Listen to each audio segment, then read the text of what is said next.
तो हेलो दोस्तों, जय शिव नमः। અને ગુરુદેવ વાત દેખાડશે કે ધ્યાનથી સમજવું। ગુરુદેવ દેખાડ દે। महाराज जी सब संत भाई का जय शिव नमः करो।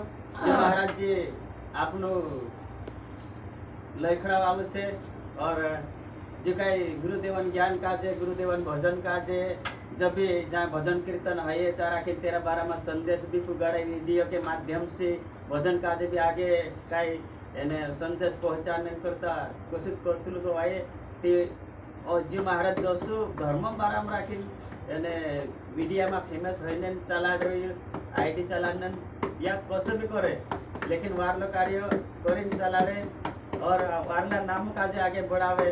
असं तुम भी असं